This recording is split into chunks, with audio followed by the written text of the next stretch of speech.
you'll notice I have a giant bowl in front of me, and I'm going to pre-moisten all my soil. There's various different ways that you could do that. You can fill your trays. If you have plastic trays, you could fill them up and put them in a shallow bit of water and let all the water soak up through the bottom of the tray into the soil. You can fill your trays dry and then water over the top before you set your seeds. I recently saw several of people online doing this, including some of my favorite gardeners, and it was like, this is brilliant, and it makes sense to me because the most important thing that you want to know about starting seeds is the seed has to have full contact with the soil, and it needs to be moist in order to germinate. So if any little tiny part of that seed is on dry soil, the potential for it to not germinate rises. The rate of potential non-germination rises. So let's get to doing that. I am using Jiffy natural organic seed starting mix, and there's many seed starting mixes out there. I will say that number one, you want to make sure that it is a seed starting mix because this is sterilized. You can make your own variety of seed starting mix, but it has to be sterilized. There's a whole process of that. You have to put it in your oven and sterilize it, and I don't want to mess with any of that. I can't even imagine. Like, that's a whole science, and I don't want to get into it. But if you do, I encourage you go check out some videos and read some books and find out how to do that and have fun doing it. But for me, knowing that inside this bag it's sterile seed starting mix is exactly what I want. This particular one is made with coconut coir, which I really appreciate because a lot of them are made with sphagnum moss, and sphagnum moss is not always sustainably harvested, so I try to stay away from products that have sphagnum moss in them. Jiffy has used sphagnum in the past, and they still have it on their packaging, but when you go to their website and check out what's actually in their new batches, they have migrated over to coconut coir. But they still have to say that the sphagnum moss is in there because there's potential of there's still like remnants. Oh, I'm shaking. There's still remnants in their warehouse. I really enjoy this Jiffy brand. It is part of I think it's Green Garden, and I will correct myself if I'm wrong, but Green Garden is a collaboration of companies that I think it's like 10 or 12 companies. They have Seeds, Ferrymore's is one of them, Livingston is one of them, and a few other brands, and they are all, it's a collaboration of all these different companies that have been in business and in service to America, the United States of America, since the mid to late 1800s, which is just so phenomenal to me. I love supporting companies like that have moved through the times without sacrificing quality, and these are really affordable and widely available. All the big box stores carry this brand, and of course you go to their website, and they're just really fantastic company. So don't worry so much about branding. There's a lot of companies out there that do excellent jobs, but if you read your package and it meets the qualifications that you're looking for, and for me that's organic and it's seed starting, which means it's sterile. Those are the most important things to me, and then I look to see if it's made with coconut coir or sphagnum moss because sustainability is important to me, and then you just keep on layering what your layers of importance is and make your decision from there. Also, I really like that this is super affordable. I don't have to go to the nursery and spend $50 for a small bag of starting mix. I can go to Walmart or Home Depot or someplace like that and get and it's accessible. I live in a small town. I don't have all the big box stores. I do have a Rite Aid, and I do have a Walmart and a Fred Meyer's, and they all carry this brand. Okay, so we go in here, and I'm just gonna dump it out in this bowl, just a little bit, making a huge mess. And then I'm going to just put a little bit of water in here. Enough to get it moist, but we don't want it sopping wet. You could use a shovel. This is a scoop, a soil scoop, which is really nice. You could use any kind, anything you want. I will probably just use my hands. It doesn't look like this is getting very moist yet. So we're just going to keep adding soil. One of the things that you want to look for when you're wetting or moistening your soil is you want the soil to be, you don't want it to be dry, so you don't want it just to be like fluffy and totally ready to crumble. I'm going to do this against a white paper so you could see how easy, like there's nothing, and then like there's nothing left on my hands. That is way too dry. So then you want it to get moistened. You don't want it to be so wet that it's gonna like drip everywhere. You don't really want that. So we'll just do this, and I'm just gonna pull up my sleeves and mix it up, and it's feeling pretty good. Get this out of here, out of my way.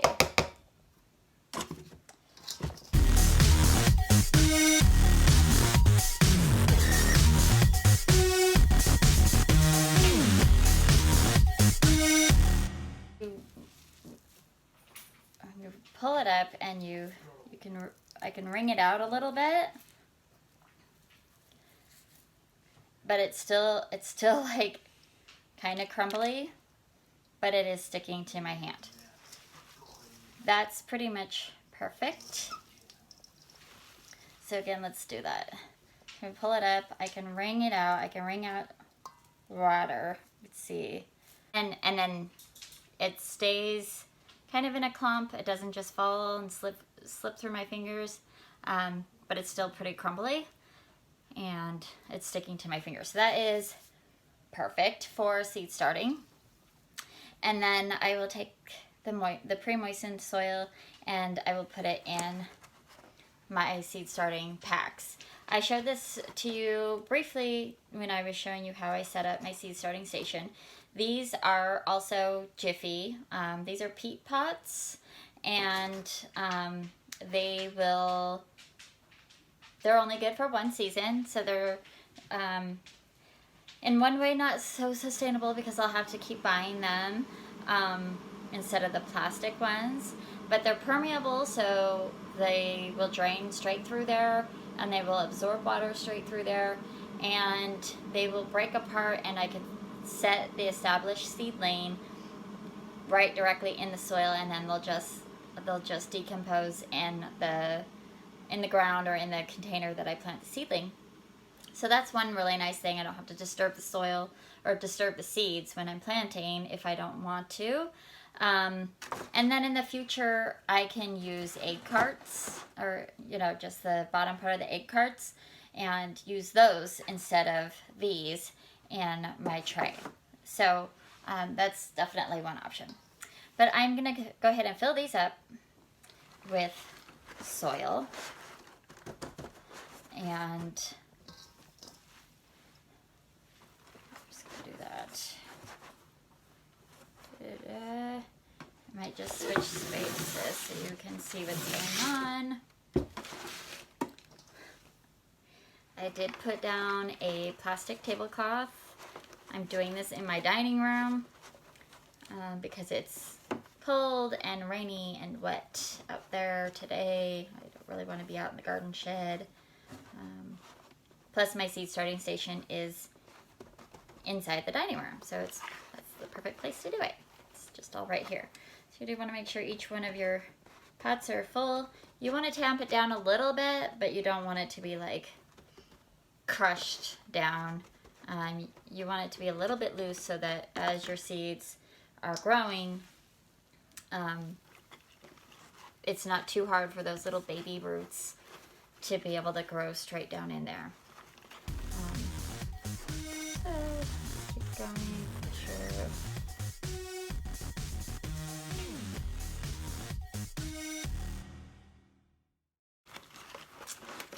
There is a recommendation that you could put some seed starting, it's Super Thrive or something like that,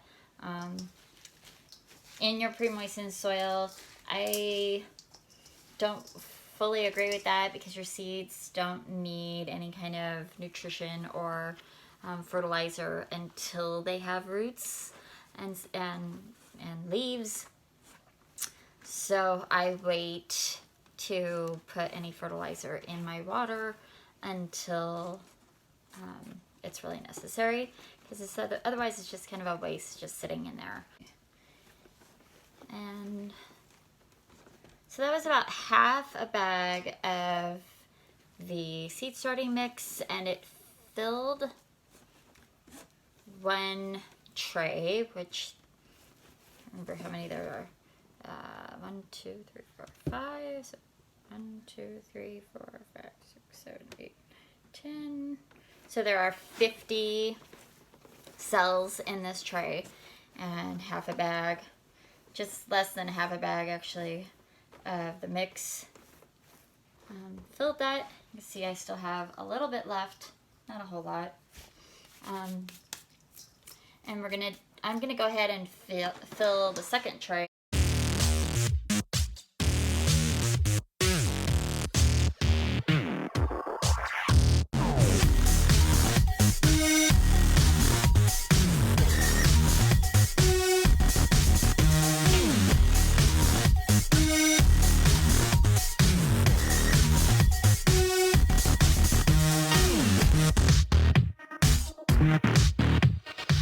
Have just enough to kind of be squeezing through your fingers, but not enough to really just keep wringing and wringing. And then it stays in a little clump that easily crumbles apart.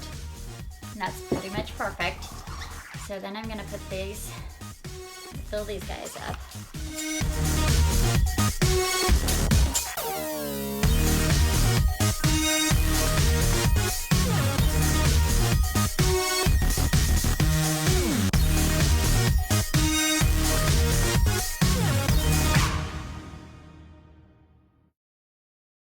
I still have plenty left. I have a couple more things I want to do with with this.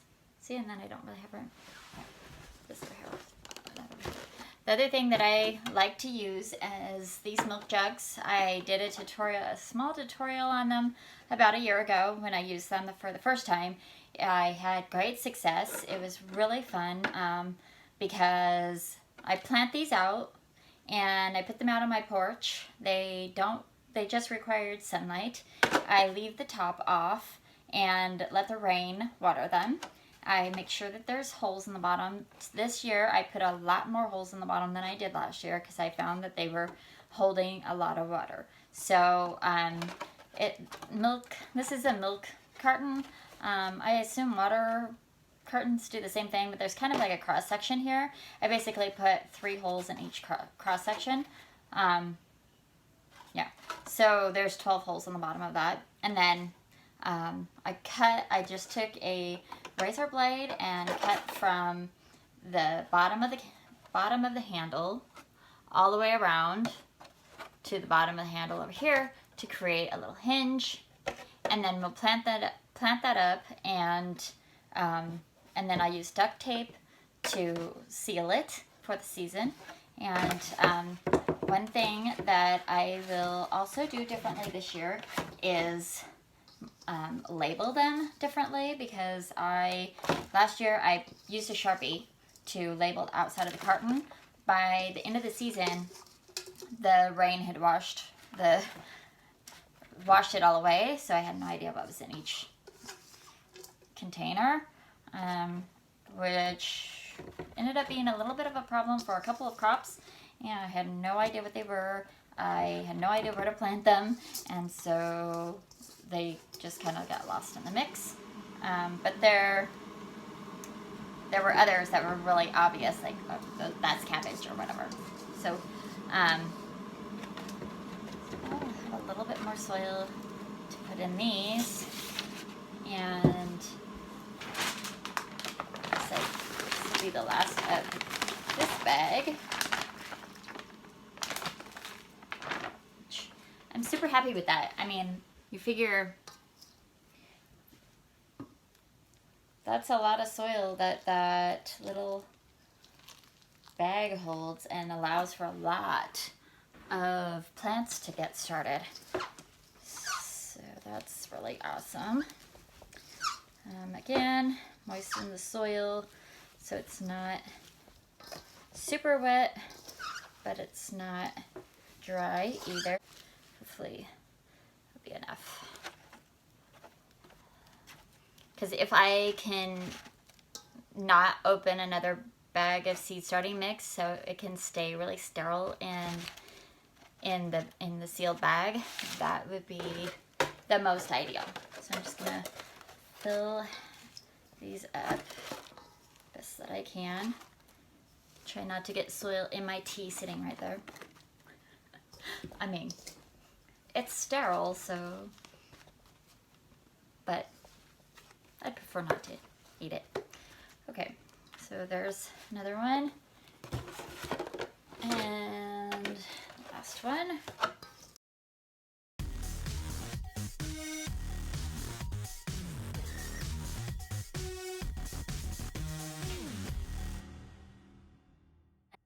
Wow, don't you just love it when that happens? And it's like exactly enough to do what I plan to do today. So, all done. I'm gonna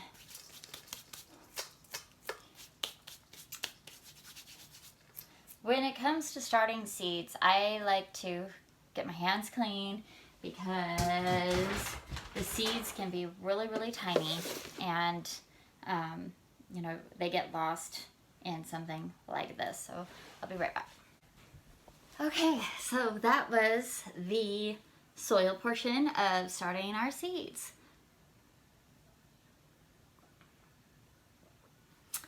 Next thing I'm going to share with you is I did do a plan, a garden plan of what I'm planting. This is the working plan. I really should have it in a plastic sleeve. I have a permanent plan in my garden journal, but I like to have one that I can take out in the garden with me. Again, plastic sleeve. I didn't think about it for this project, but definitely gonna want it in the future. So, you know, as you can see, I've already put a hole in it from getting it a little bit wet. Anyway, it'll be fine for today. For the season, actually, if I protect it enough after this. So in my garden plan, I have put out what the square footage is and how many plants that I need per square footage in each of my raised beds.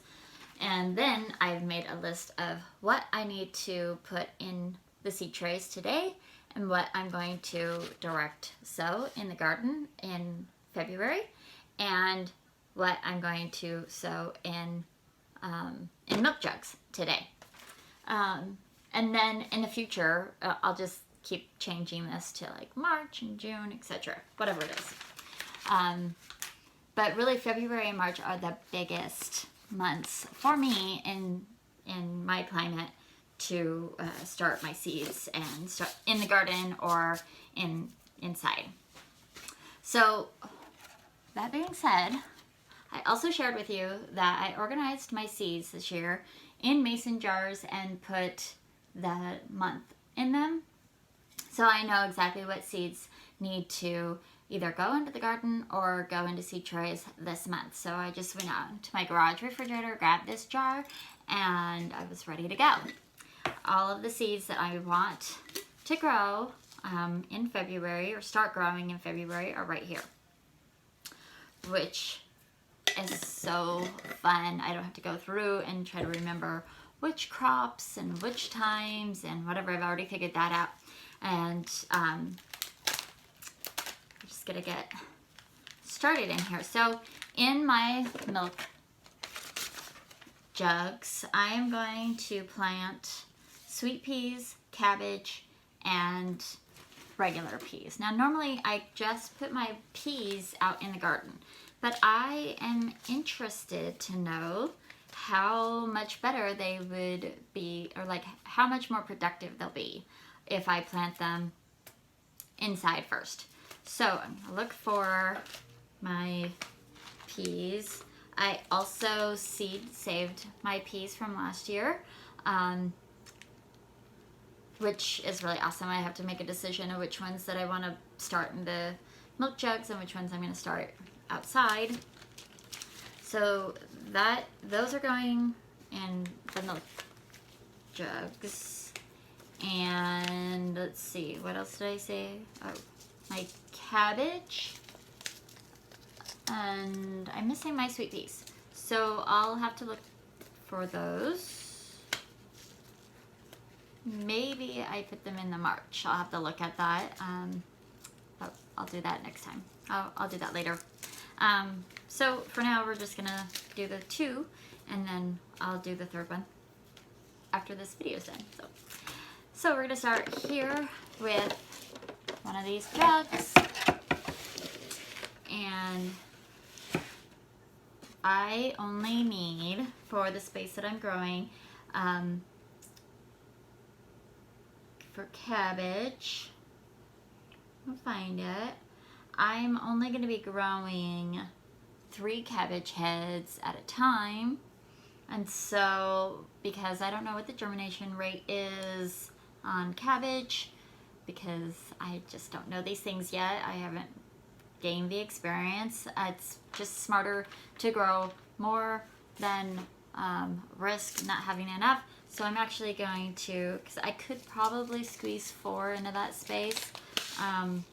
So if I have some really good germination, then it'll be great. I'm going to plant 8 in here today. And it seems kind of silly because it's a pretty big area, but I don't really want to mix the crops. I did that last year thinking that I would remember this side was cabbage and this side was kale, and I didn't remember.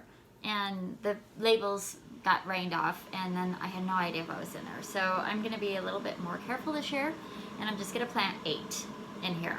And the back of the package says, for planting indoors, start 6 weeks before last killing frost, which for us that is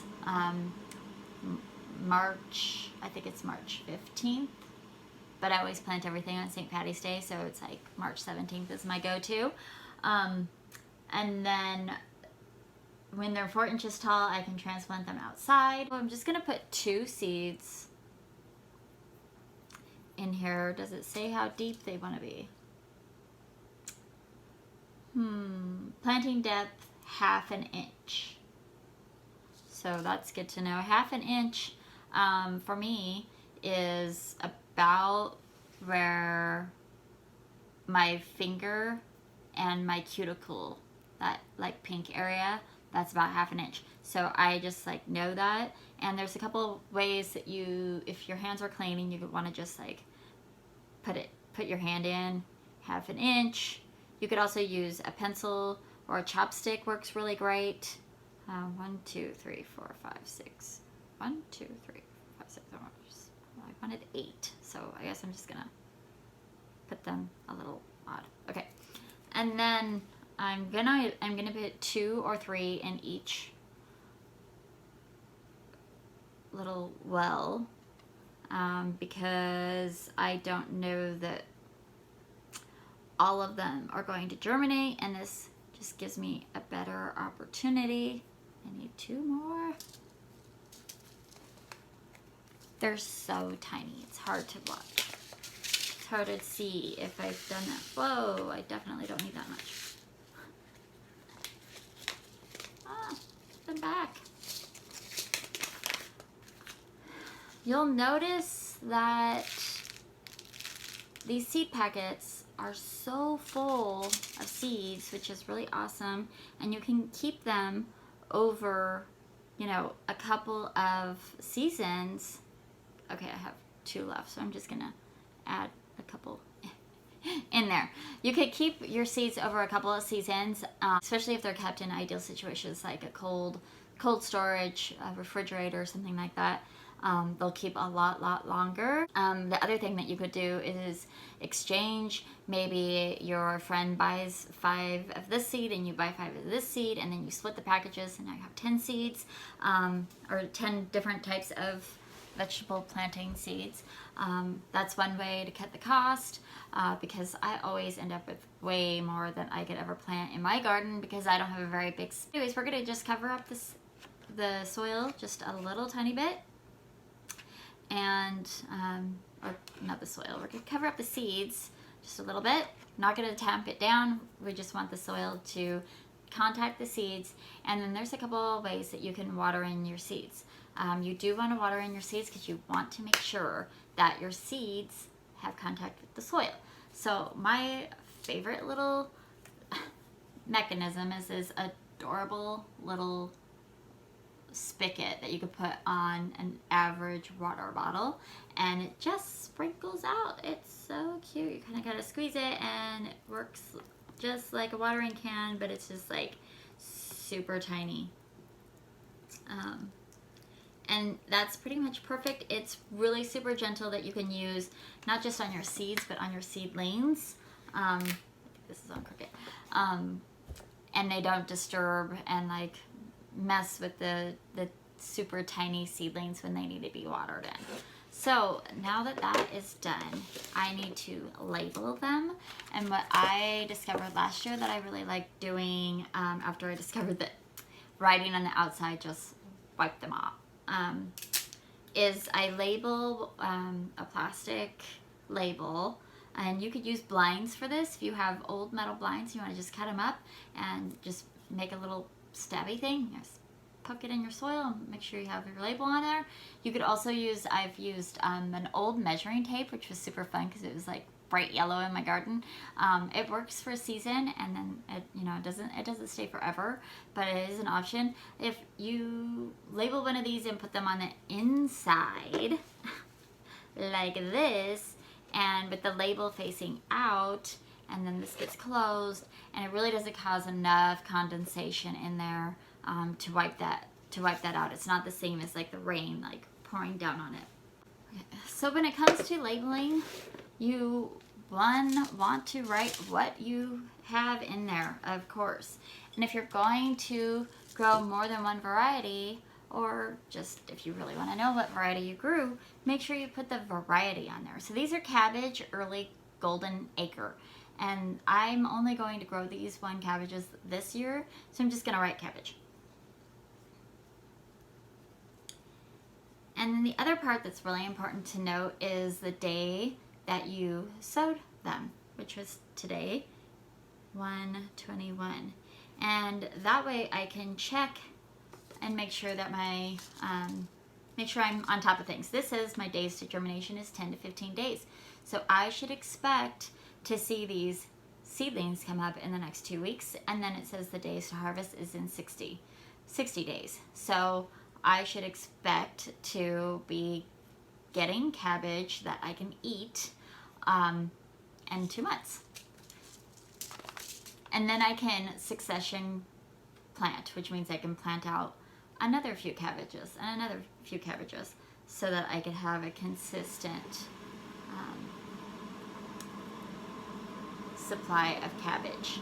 And then the last thing I'm going to do with these milk jugs is put this duct tape around it to seal this. We tried a couple of different tapes. Of course, the clear tape looks so much nicer, and it didn't hold at all. Like, I think it was like one rainy day and it all came off. So, you know, this isn't beautiful, but it works, and that's what's important to me. Oh, this is extra sticky, which is probably a good thing, but it's like gluing my fingers together. Okay, and it's really not necessary to do any more than that. You just want to keep the moist or the rain out of there and make sure that it's contacting all the sides, and everything is good to go. And now I have cabbage ready to go out on my porch and start growing. So, and then I'm going to do the same thing with my peas, and I think that I'm actually going to grow my saved seeds. This is the first time I've saved seeds, so I also know that I learned recently that I shouldn't have saved it in the dried pods. I was supposed to take them out of the pods, but it shouldn't really matter. And according to my plan, I'm going to put 16 seeds in here to start. And then peas don't like to be very deep, maybe an inch apart and 1.5 inches deep. Gardening is you can use your body. Use your body, get to know your body, and get to know your garden at the same time. I know that from the tip of my finger to this first line is about an inch, and if I want to just go between that and my knuckle, that's 1.5 inches. So I know that I could just push down into the soil about that much, and I will have what I need.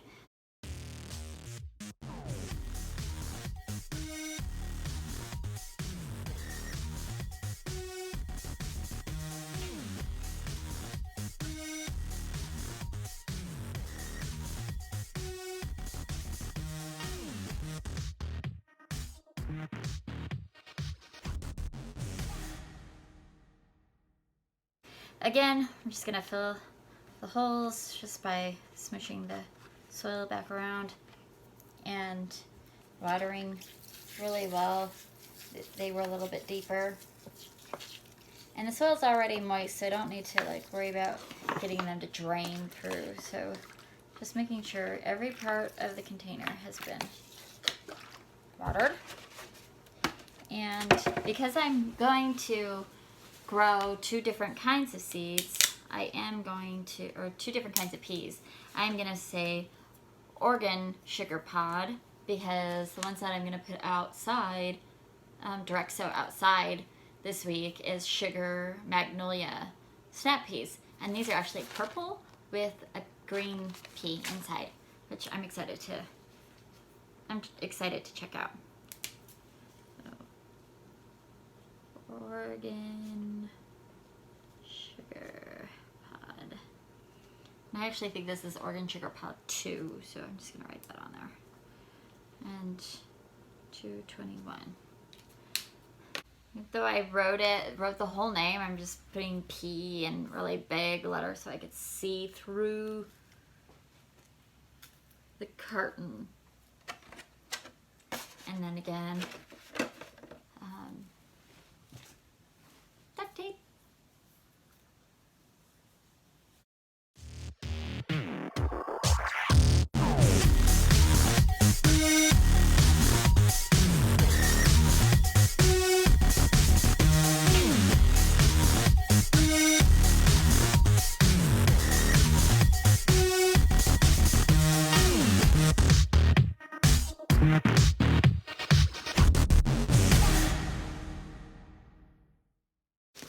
If you can get your milk cartons before your family decides to smush them, it works even better. Just because the tape will touch all the places much better, easier than trying to find. But so you can see here, I just put them out on my back porch. and they get plenty of sunlight. It's pretty indirect, and they're right up against my house, so they'll receive a little bit of warmth from the inside of the house. And I did, for convenience for myself, add what exactly are in these containers on the outside. I don't know how long they'll last, but it is definitely easier to get excited and see exactly what's in there. You know, when they start sprouting, like, oh yay, my cabbage started, or whatever happened. So, and I can look inside there and see what is going on with them. So that's where those are going to live until they're ready to be transplanted into the garden. So then the next thing we're gonna do is plant these. The other thing you want to be careful of is I've gotten this a little bit wet, and if these get wet and you try to write on them with your Sharpie, you're not gonna have the best luck. So be aware of that.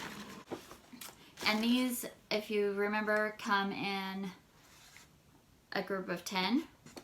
So if you can plant 10, it's great, but definitely you don't have to plant the entire tray of one variety. I mean, I don't need 50 of any plant, honestly. So the plants that I will be growing in my trays are perilla, which is an herb, and 2 different kinds of sunflowers, and 2 different kinds of peppers, and a little cucumber melon. That's what I'm going to start with today. So these are my melons. They're called a mouse melon or a cucamelon. They are little tiny cucumbers that look like teeny tiny watermelon. My understanding is they just taste like cucumbers. Okay, so this came in the little package. And I've had these for a couple of years. I didn't have success germinating them last year, so we'll see what happens. So I'm just gonna plant all of them this year because I'll buy, if I can get them to go, I'll buy new ones next year. This says that I'm going to plant them at 1/4 inch each. Okay, so they do not want to go very deep. So I'm going to put 2 in each container, and I'm just going to set, because 1/4 inch is not very deep, I'm just going to set them on the surface, and then I'll lightly put soil over them. So I'm going to try to plant them a little bit apart so they're not right, so if they both germinate I can actually have 2 plants.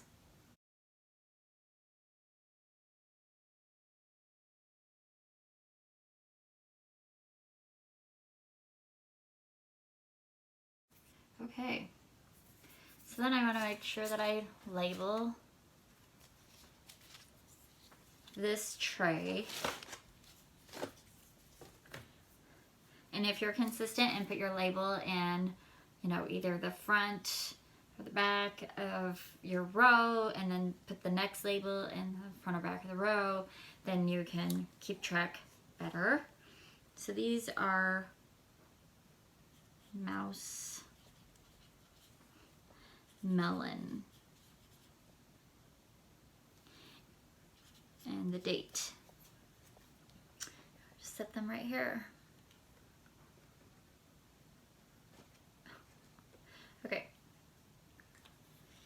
And then going to do, and now I don't have any more of these, so I am going to put the date that I sowed them and put them in a Ziploc bag, and I'll make a decision at the end of the year of whether or not I want to reorder these. If they had success and I really like them and I want to reorder them, then I'll know I need to. And I'll just put reorder on there to remind myself why I'm saving this empty packet. Next thing that I'm going to do is I like to keep everything kind of like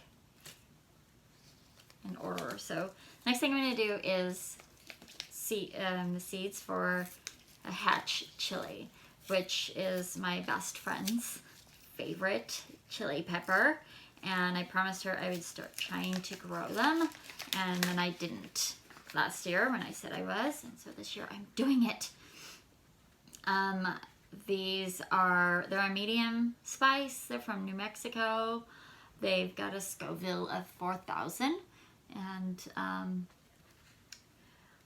I ordered them special from Albuquerque, New Mexico, from the sandiaseed.com, and I will post a link below there if you're interested. They were a little bit difficult to find. Really popular chili in the lower southern states to use in Tex-Mex and Mexican dishes. So I'm hoping that I can create a special environment to get these things to grow here. So let's see. Cover 1/4 inch deep again. And these should show up in 7 to 14 days. So I'm going to, hopefully the seeds don't cause a bunch of like spiciness on my hands and in my eyes. So we'll see what happens. Again, I'm going to put 2 seeds per pod in hopes that I have a decent germination rate. I may, if I have good germination, I may ask one of my friends who have a greenhouse to grow them in the greenhouse to see if that is a better option for these here. But I should definitely be able to get them started inside. So I'm gonna do that. And one just popped off somewhere, goodness knows where. Okay, so there's those. And again, make a tag.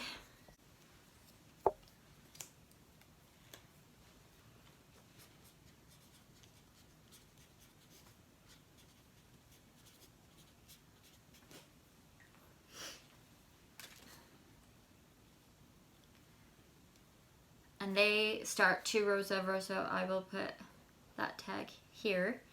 And I have plenty of seeds left over, so I will put those back in the refrigerator and try growing them again next year, possibly. So they're just gonna go back in my jar. Make sure I don't forget them. Okay, and then the next pepper I'm gonna grow is an Aurora Pepper, and this is actually an ornamental. It's an ornamental. It's super cute, and they won't go out in my vegetable garden, but I'll probably put them in some containers.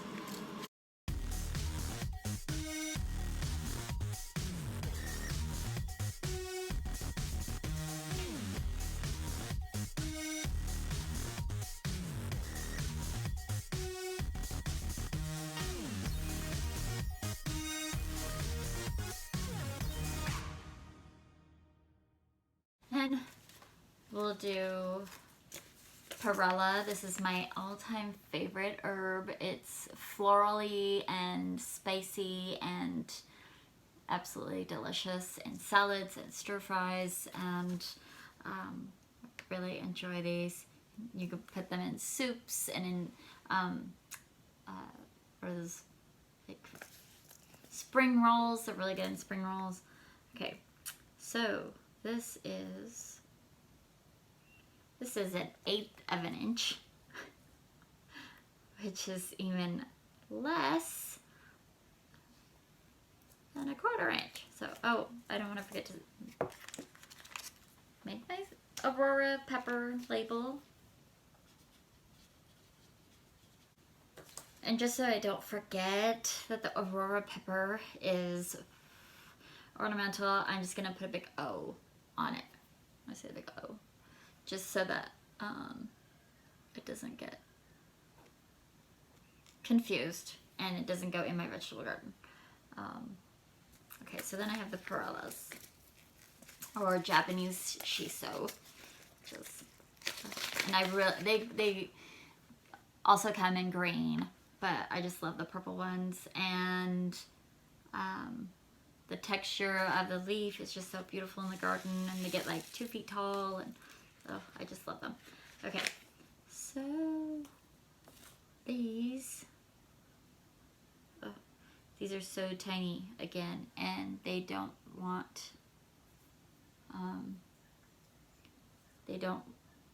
hardly want anything over them to germinate. So rather than being super anal about it, I'm just gonna take a little pinch and put, 2 or 3 in each pod. If it ends up being more than 2 or 3, that's okay, I can thin them out. If it ends up being more than 2 or 3, I can always thin them out. Okay, so there's that. And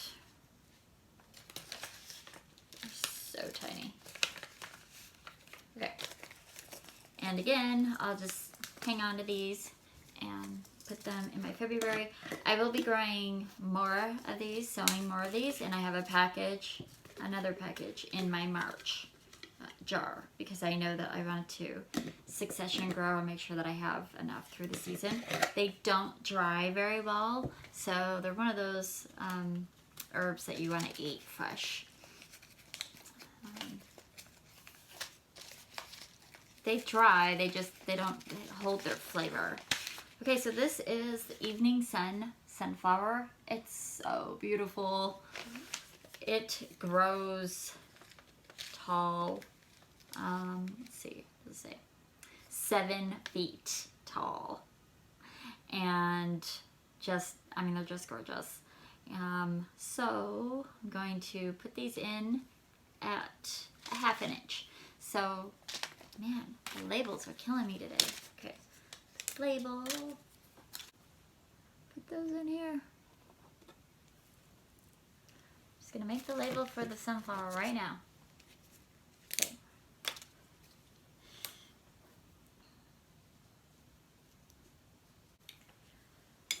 Okay. What did I say? 1/2 inch. So this is another one of those times where you just make your little wells.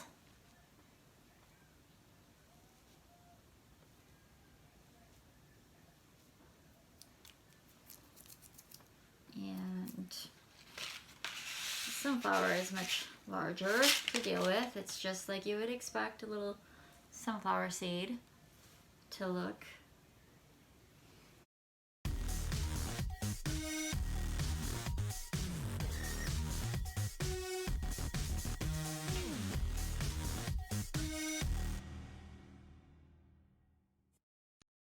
I'll go into the next tray, and I'm doing these Mammoth Sunflowers. I'm so excited. I hope I get these started early enough that I actually get this kind of a head on it. They get 10 feet tall. And you could see, it is a little girl. Yeah, it's a child holding this sunflower, but bigger than dinner plate size. Super fun. And the birds, oh my gosh, the birds are gonna love that. So 1/2 inch. And what I saw with these is they let them go, the gardeners let them go completely to mature so that they're full of sunflower seeds, and then they take them off the stalk and they set them in like a bird dish, and the birds just come and pick them out of there. It's so awesome. Okay, so this is 1/2 inch. You see that? And these are, according to their big giant flower heads, they are a really good size seed. You see that? So, again, 1/2 inch. So I'm just gonna stick those in here, 1/2 inch. And I really don't have room for a ton of these giant seeds. So I'm just going to put one seed in each one of these holes and hope for the best, because I don't even think that I want to grow 10. That's like too many. However, I would put them all. Okay, so then I can cover these up with soil. And then the ones that are only a 1/4 inch to 1/8 of an inch, I will cover that with vermiculite. You could also just cover it with some more pre-moistened soil. But I've been seeing more and more gardeners just cover the top with vermiculite, and they are claiming super great success. So I'm going to try that. So these are the Mammoth Gray Striped Sunflower. Sunflower, Mammoth. It's the only Mammoth sunflower I have, so I think we'll be good. Okay. And so again, this is going to go in back into my February jar for next year.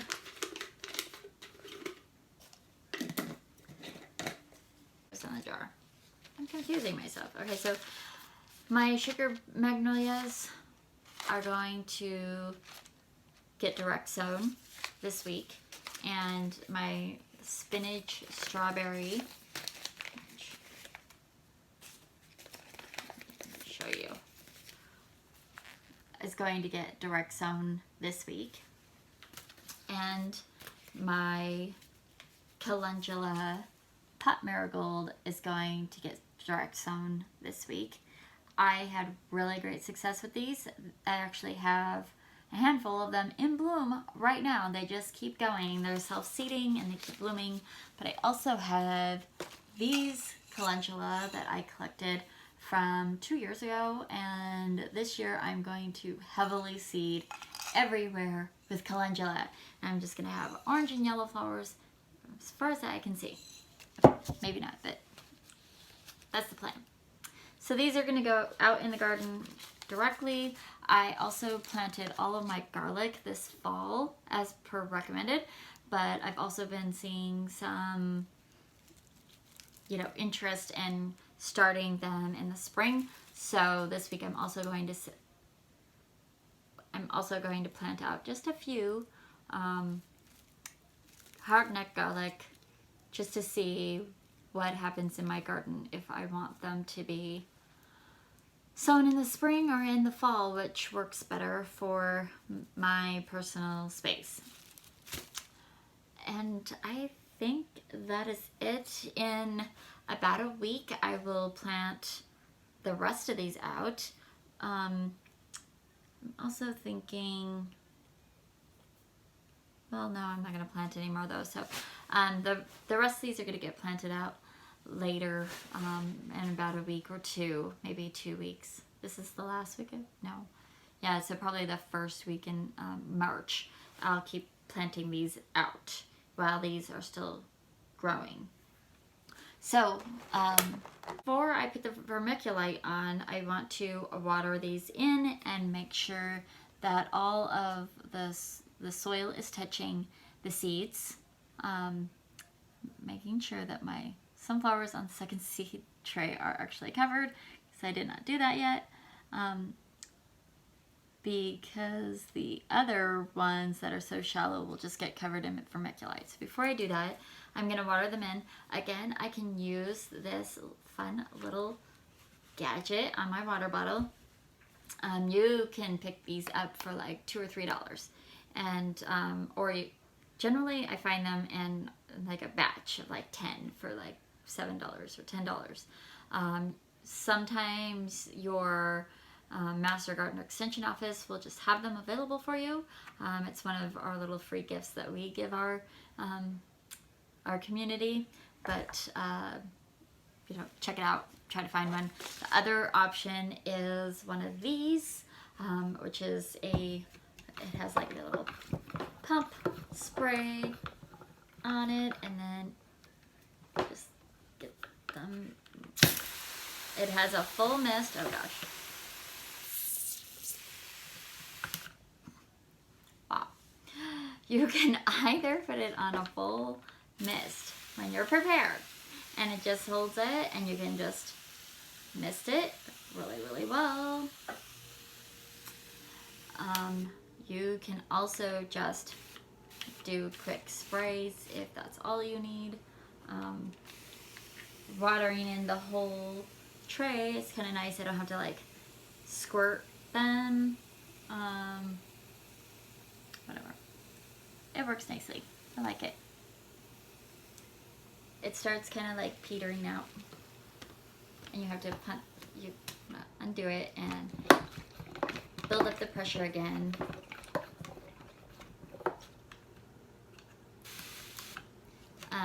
You could also change the nozzle a little bit so it's a little bit more direct, which you wouldn't want to do with your seeds. The consistent spray is really nice to do for your seeds. So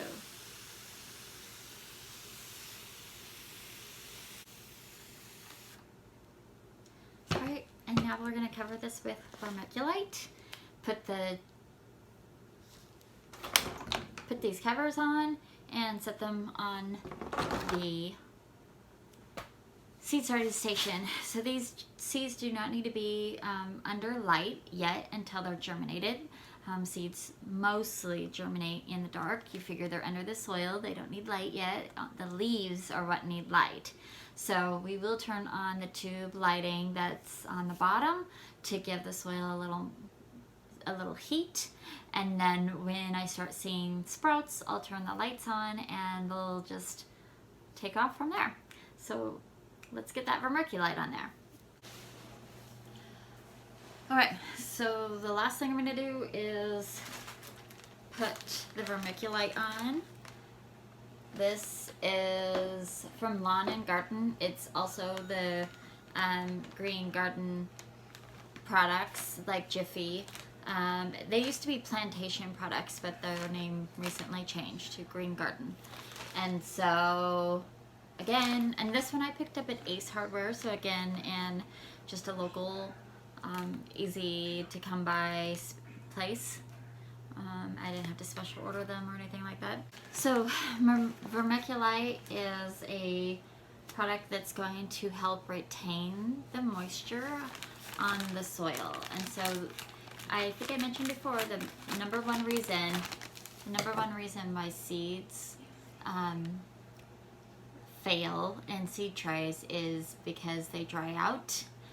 The other reason is we overwater them, but I will have to be very careful with the watering, but this is going to help it so it doesn't dry out as quickly. And again, this is a sterile product that is safe to use on your seeds. And it's super, super fine, and it's super lightweight. And so just be careful because it can kind of get dusty and kind of like, I'm just going to use my hands, not standing up. So you'll see how lightweight it is.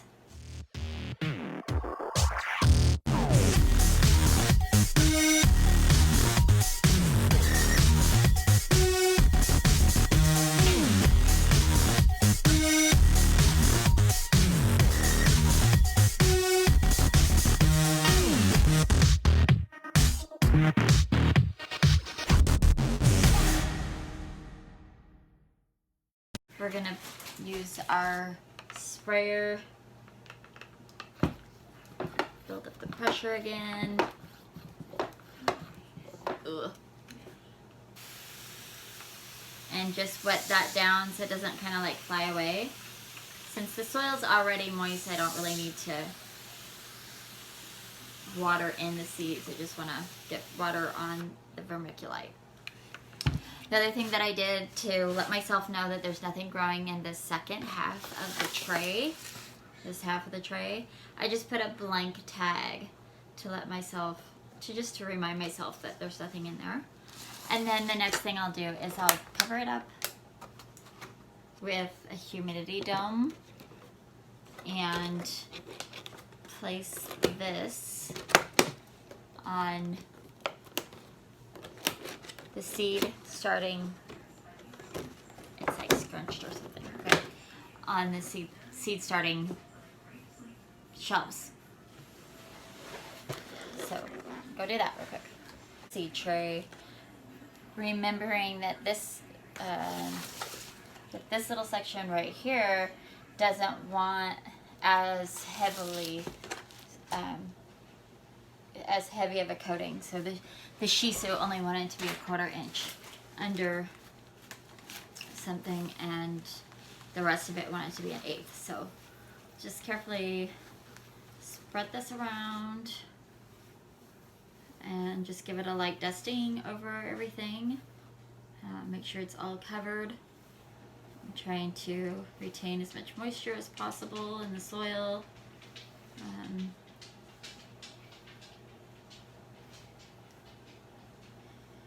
Covering it too much. Definitely don't want to move the seeds around. And just gonna barely cover that up. And this can be covered up a little bit heavier.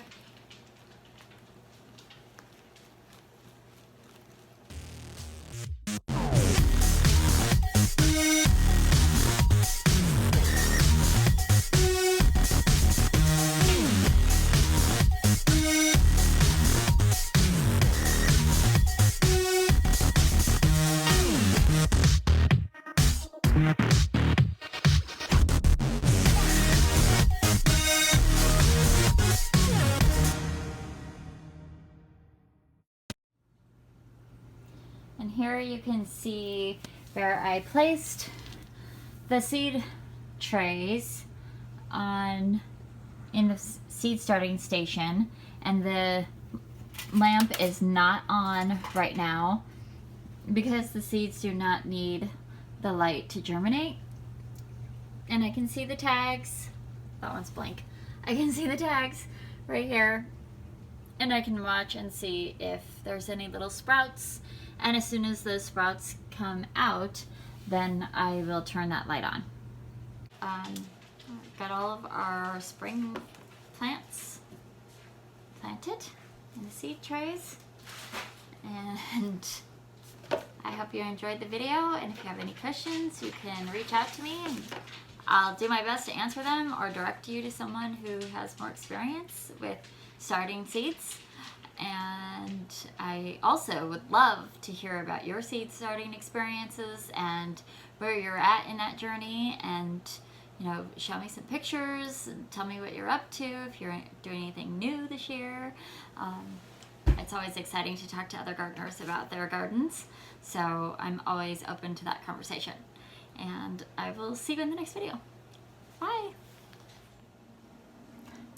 Okay, the last thing that I'm going to share with you about seed starting is that you definitely want to record what you've done. And so I've cleared off my space and I've brought out my garden journal, and I will go into the area where it says planting and harvesting record.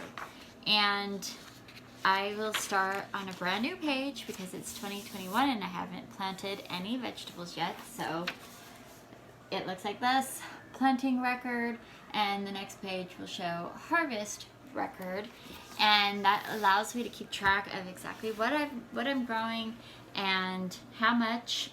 So it's the date, the plant, seed or transplant, quantity planted, and then on the harvest it's date, yield, and any comments. So for today it'll all say seeds, and then later on it'll say transplant, and then that way I can say, see, okay, I planted these inside on the 21st, and then I put them outside on March 13th or whatever it's going to be.